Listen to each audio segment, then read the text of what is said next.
PDP ini bukan positif, bukan dikucilkan, bukan dengan cara dipisahin, bukan dengan cara dibenci. PDP ini adalah pasien dalam pengawasan yang menunggu hasil. Kayak saya kemarin masuk rumah sakit, saya gejalanya 3 yang memenuhi: batuk, demam, baru 1 hari demamnya, dan riwayat kontak dengan red zone. Ternyata di hari kedua gejala saya sembuh. Saya langsung turun status jadi ODP. Di rapid saya pertama kali saya negatif. 7 hari kemudian saya di rapid negatif, saya keluar. Sambil nunggu, nggak perlu nunggu swab kalau misalkan rapid 2 kali dalam 7 hari itu negatif terus. So PDP itu bukan pasien COVID.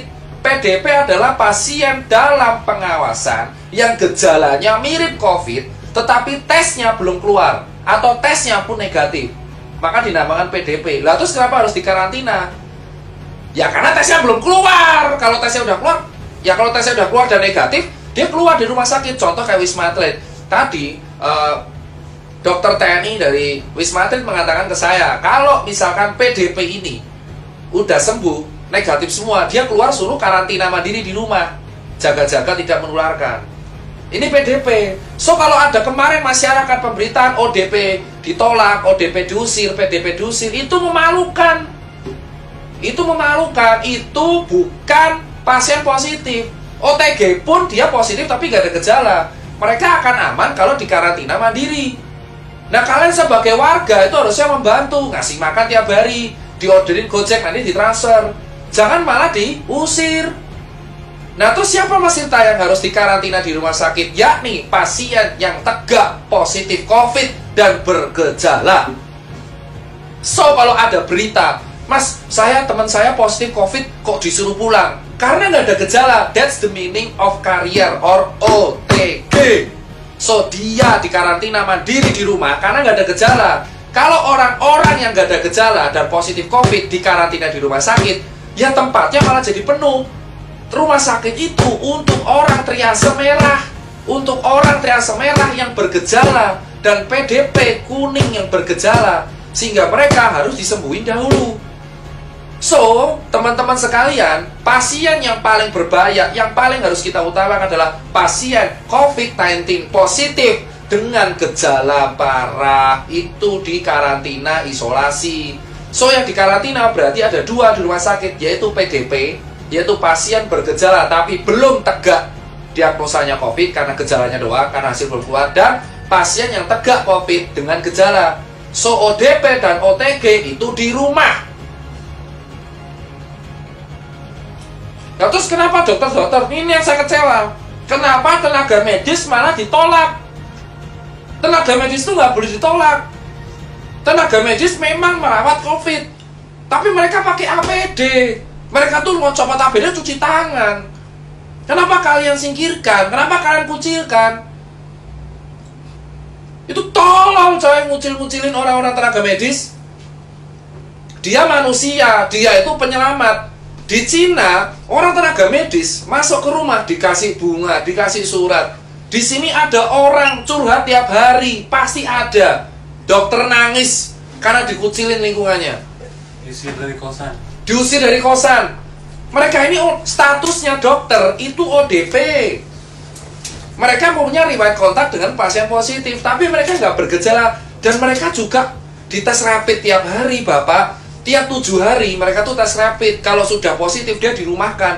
Sistem jaganya tenaga medis itu 14 hari off, 14 hari on. Jadi 14 hari jaga, 14 hari off turun. Jadi mereka itu bukan orang yang aib gitu loh Pak. COVID itu kayak TBC Pak. TBC bahkan lebih berbahaya, dia airborne disease. Dan TBC itu diremehin di Indonesia. Bahkan sudah ada vaksinnya BCG. TBC selama dulu airborne disease, gak ada kayak gini. Padahal TBC itu kalau batuk, virusnya Mycobacterium tuberculosis itu bertahan di udara selama berjam-jam. Dan pengobatannya TBC itu 6 bulan. Belum campak. Tapi kenapa COVID dianggap aib, tapi TBC enggak? Padahal lebih parah TBC. Saya penderita TBC, 10 bulan saya baru sembuh. Usia 8 tahun sampai 9 tahun. So, buat teman-teman semua, tenaga medis itu memang masuknya ODP. Tapi bukan dijauhin, karena mereka juga cek tiap hari. Kalau ada gejala, mereka PDP di swab negatif. Sampai mereka negatif, mereka dirumahkan kalau mereka udah ada gejala. Dan mereka tuh dokter, mereka tahu, mereka nggak bisa nularin ke orang. Mereka harus jaga diri mereka sendiri. Bukan berarti ya, mereka tuh butuh support. Kita tuh butuh support. Nah ini sekarang jelas. Yang kelima apa? Jenazah.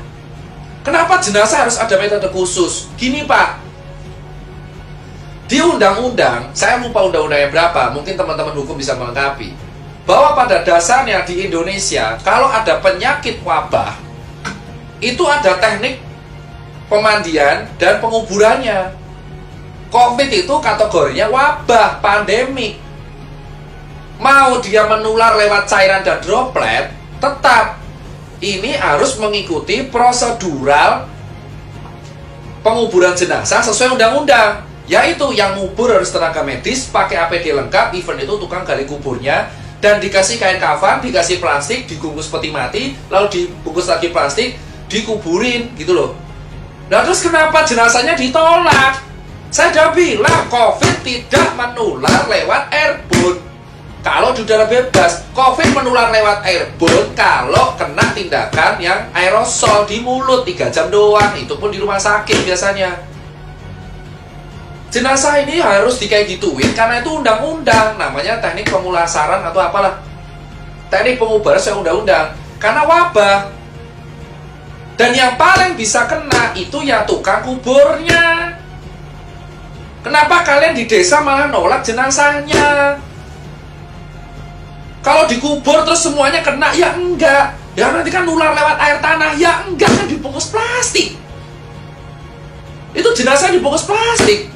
Terus dibungkus lagi sama peti. Terus dibungkus lagi sama plastik lagi. Kenapa ditolak? Itu orang meninggal, udah kena musibah. Dan mereka sudah dikuburi sesuai standar. Kantong jenazah juga, dikasih kantong jenazah. Kok kalian takut banget sama orang yang udah meninggal?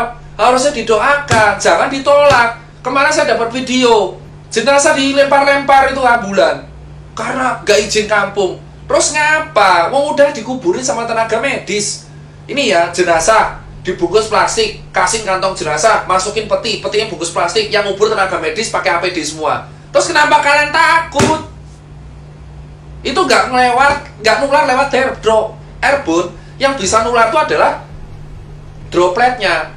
Berarti kalau jenazah bisa nular, ya siapa tahu dropletnya keluar dari mulut, bisa jadi toh. Terus kita megang jenazahnya, makanya dibungkus mati-matian karena itu sesuai UU.